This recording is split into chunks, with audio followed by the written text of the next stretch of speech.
Good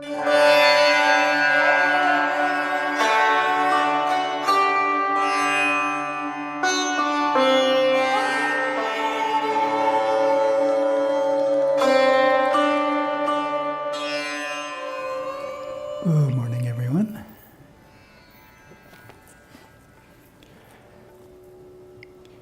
This morning we are reading from Path to Shiva, lesson 56. What is the Hindu way of greeting?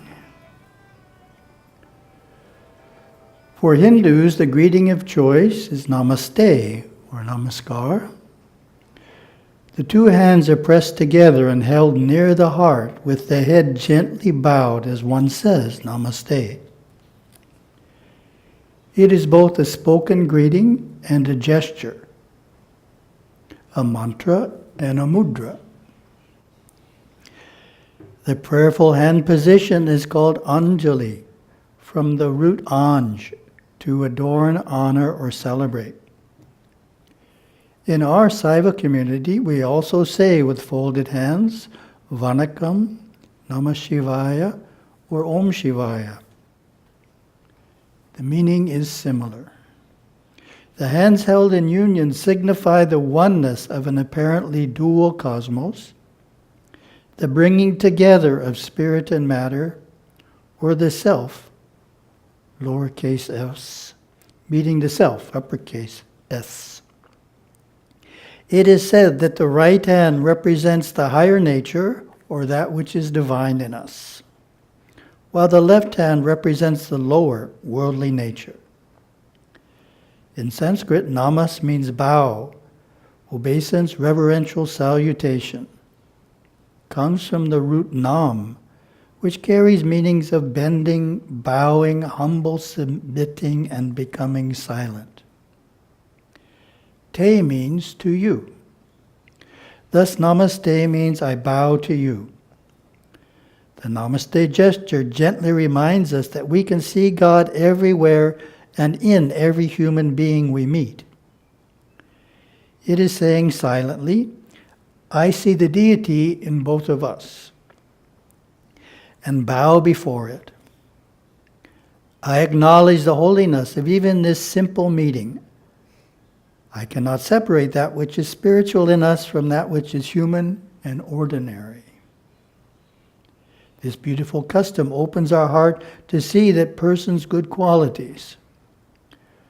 We remember to treat him or her with respect and love. It would be difficult to offend or feel animosity toward anyone that you greet as God. Namaste can also be used to say farewell. And even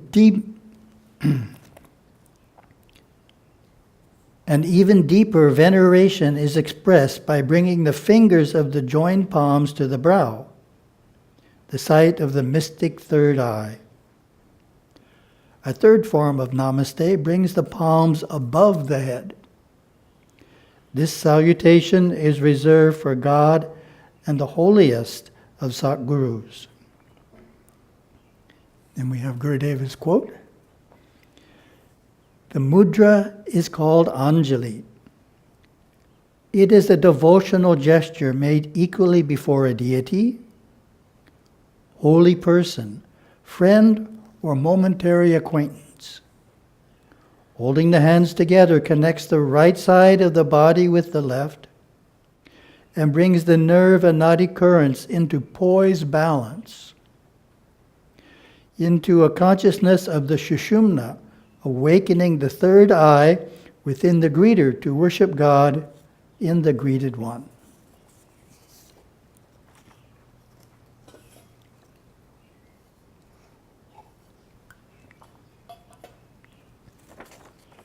Found a story that relates from Guru Chronicles. Little background. This is when Yoga Swami ended up in the hospital. His pet cow gored him and knocked him over, and he broke his hip. Remember the story? So he had his hip operated on. This tells what happens afterwards. So the first day, early morning,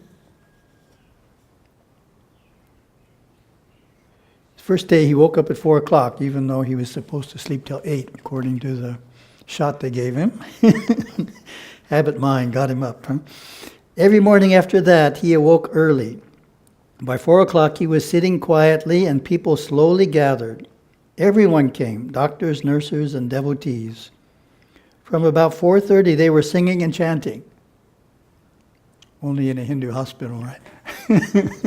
Singing and chanting at 4:30 in the morning. No one else complains. Devotees burned incense and camphor.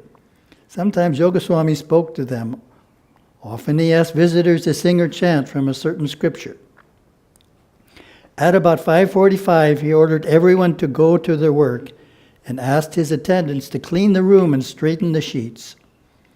At 6, each morning an English nun came in to look after his medical needs, and he wanted everything to be just the way she would expect it. He made sure the ashes from the incense were cleaned up and the bed was properly made. Greeting him, she would say, "Hello, Father. How are you today?" He responded, "Good morning, Mother."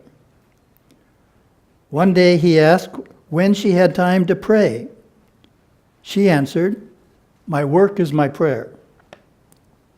What I do with my hands, Father, is my prayer." "We are also like that," Yoga Swami responded. "That way we stay pure so that God within us can work through us." When he mentioned God within, she held her hands over her ears,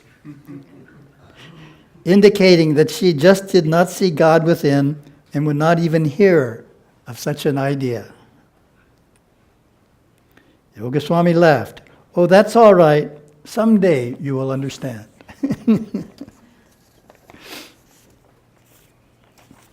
So that's an interesting story, in that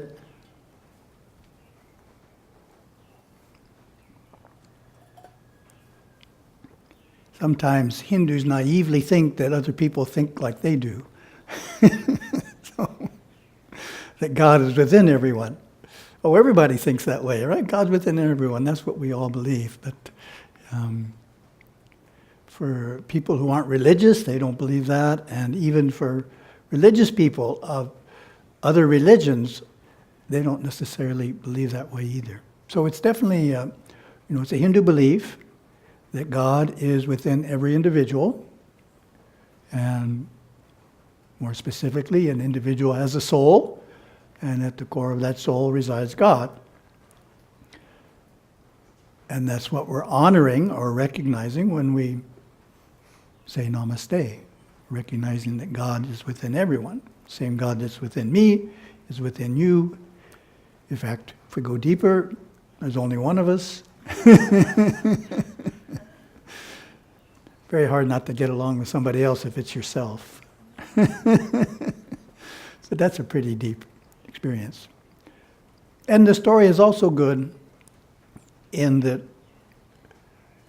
it's a way of answering the statement, which so far, the only people that have ever made the statement, in my knowledge, are Hindus. Aren't all religions the same? That's a classic statement. And if someone asked you that, know right off they're a Hindu. Because only Hindus think that. And a story like this is a simple way of showing they're not. That the Orthodox, this nun is Orthodox. She's an Orthodox Church of England, Orthodox Church of England person. The Orthodox of certain religions, such as Christianity and Islam, do not go along at all with the idea that God is within you. They have a very different idea of the nature of the human being, which is a subject for another day. But it's a story that answers that in a very nice way. We can see, by quoting Orthodox people of other religions, that they don't believe that way. And they're the ones who should know. One more point.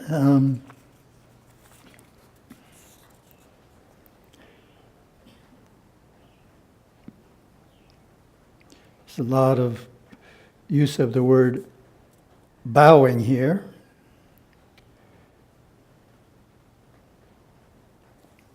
I looked up Vanakam to make sure it had the same root, and the verb seemed to be vanaku, which means to bow. So Vanakam and namaste have the same idea of bowing built into them.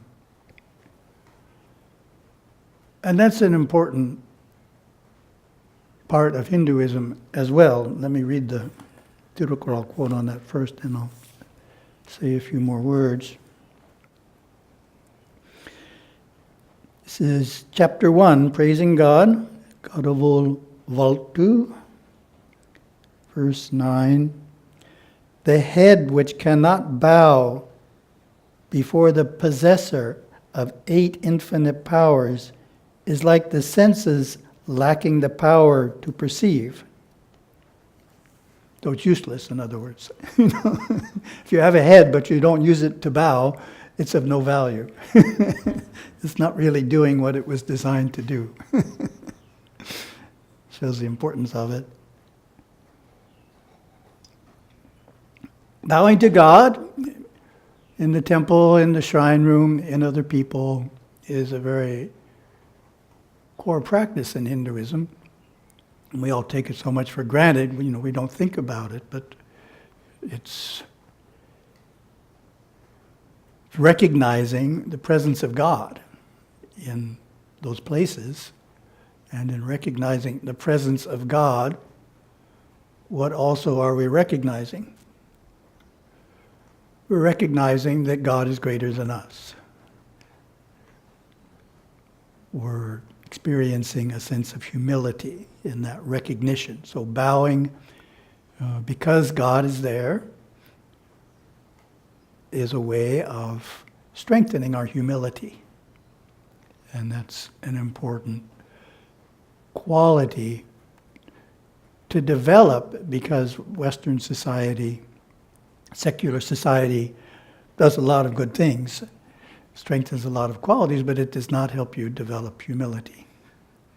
In fact, it can do the opposite.